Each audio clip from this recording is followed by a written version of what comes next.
Good morning. This is the Paradise Unicorn Priestess, bringing you day 51 of A Course in Miracles, the Yin translation, where we use female words. This would be February 20th if you're starting at the new year. The reality of the realm.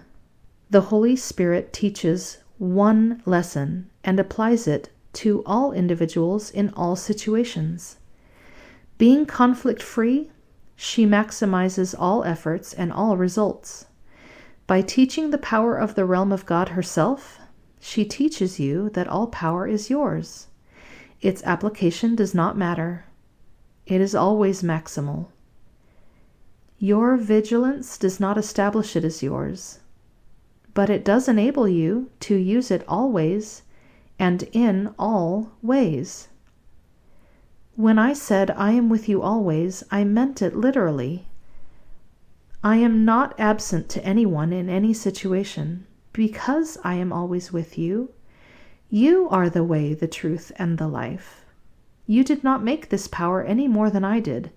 It was created to be shared, and therefore cannot be meaningfully perceived as belonging to anyone at the expense of another.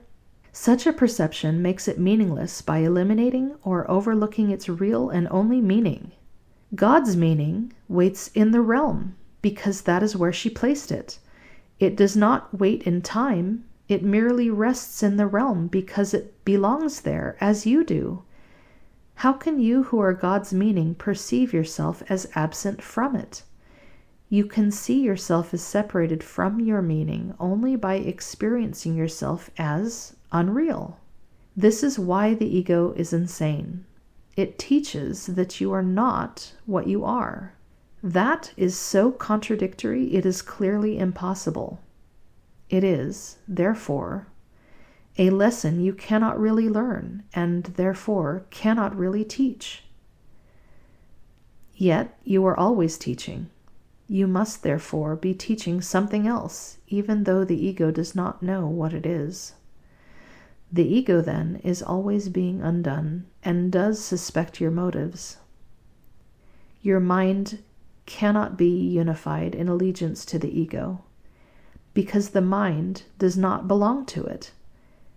Yet what is treacherous to the ego is faithful to peace. The ego's enemy is therefore your friend. I said before that the ego's friend is not part of you because the ego perceives itself at war and therefore in need of allies. You who are not at war must look for sisters and recognize all whom you see as sisters, because only equals are at peace. Because God's equal children have everything, they cannot compete. Yet, if they perceive any of their sisters as anything other than their perfect equals, the idea of competition has entered their minds. Do not underestimate your need to be vigilant against this idea, because all your conflicts come from it. It is the belief that conflicting interests are possible, and therefore you have accepted the impossible as true. Is that different from saying you perceive yourself as unreal? To be in the realm is merely to focus your full attention on it. As long as you believe you can attend to what is not true, you are accepting conflict as your choice. Is it really a choice? It seems to be. But seeming and reality are hardly the same. You who are the realm are not concerned with seeming. Reality is yours because you are reality. This is how having and being are ultimately reconciled, not in the realm, but in your mind. The altar there is the only reality. The altar is perfectly clear in thought because it is a reflection of perfect thought. Your right mind sees only sisters, because it sees only its own light. God has lit your mind herself and keeps your mind lit by her light, because her light is what your mind is. This is totally beyond question, and when you question it, you are answered. The answer merely undoes the question by establishing the fact that to question reality is to question meaninglessly. That is why the Holy Spirit never questions. Her sole function is to undo the questionable and thus lead to certainty. The certain are perfectly calm because they are not in doubt. They do not raise questions because nothing questionable enters their minds. This holds them in perfect serenity because this is what they share, knowing what they are. Review Lessons 51 through 60, Introduction. Beginning with today, we will have a series of review periods. Each of them will cover 5 of the ideas already presented, starting with the first and ending with the 50th. There will be a few short comments after each of the ideas, which you should consider in your review. In the practice periods, the exercises should be done as follows. Begin the day by reading the 5 ideas with the comments included. Thereafter, it is not necessary to follow any particular order in considering them, though each one should be practiced at least once. Devote 2 minutes or more to each practice period, thinking about the idea and the related comments after reading them over. Do this as often as possible during the day. If any one of the 5 ideas appeals to you more than the others, concentrate on that one. At the end of the day, however, be sure to review all of them once more. It is not necessary to cover the comments that follow each idea either literally or thoroughly in the practice periods. Try rather to emphasize the central point and think about it as part of your review of the idea to which it relates. After you have read the idea and the related comments, the exercises should be done with your eyes closed, and when you are alone and in a quiet place if possible. This is emphasized for practice periods at your stage of learning. It will be necessary, however, that you learn to require no special settings in which to apply what you have learned. You will need your learning most in situations that appear to be upsetting, rather in those that already seem to be calm and quiet. The purpose of your learning is to enable you to bring the quiet with you and to heal distress and turmoil. This is not done by avoiding them and seeking a haven of isolation for yourself. You will yet learn that peace is part of you and requires that you be there to embrace any situation in which you are. And finally, you will learn that there is no limit to where you are, so that your peace is everywhere as you are.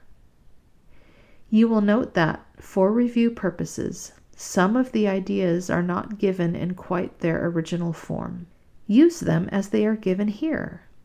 It is not necessary to return to the original statements, nor to apply the ideas as was suggested then.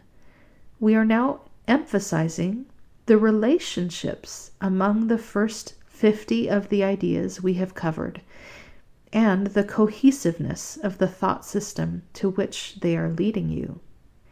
Lesson 51. Review of Lessons 1 through 5. The review for today covers the following ideas. 1. Nothing I see means anything. The reason this is so is that I see nothing, and nothing has no meaning. It is necessary that I recognize this, that I may learn to see. What I think I see is now taking the place of vision. I must let it go by realizing it has no meaning, so that vision may take its place. 2. I have given what I see all the meaning it has for me. I have judged everything I look upon, and it is this and only this I see. This is not vision. It is merely an illusion of reality, because my judgments have been made quite apart from reality. I am willing to recognize the lack of validity in my judgments because I want to see. My judgments have hurt me, and I do not want to see according to them. 3. I do not understand anything I see. How could I understand what I see when I have judged it amiss? What I see is the projection of my own errors of thought. I do not understand what I see because it is not understandable. There is no sense in trying to understand it, but there is every reason to let it go and make room for what can be seen and understood and loved. I can exchange what I see now for this merely by being willing to do so. Is not this a better choice than the one I made before? 4. These thoughts do not mean anything. The thoughts of which I am aware do not mean anything because I am trying to think without God. What I call my thoughts are not my real thoughts. My real thoughts are the thoughts I think with God. I am not aware of them because I have made my thoughts to take their place. I am willing to recognize that my thoughts do not mean anything and to let them go.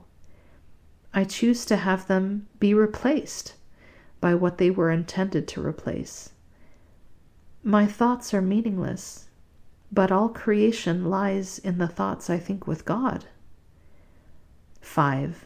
I am never upset for the reason I think. I am never upset for the reason I think because I am constantly trying to justify my thoughts. I am constantly trying to make them true. I make all things my enemies so that my anger is justified and my attacks are warranted. I have not realized how much I have misused everything I see by assigning this role to it. I have done this to defend a thought system that has hurt me and that I no longer want. I am willing to let it go. All right, that completes the reading and lesson for today. Happy reviewing. Until next time.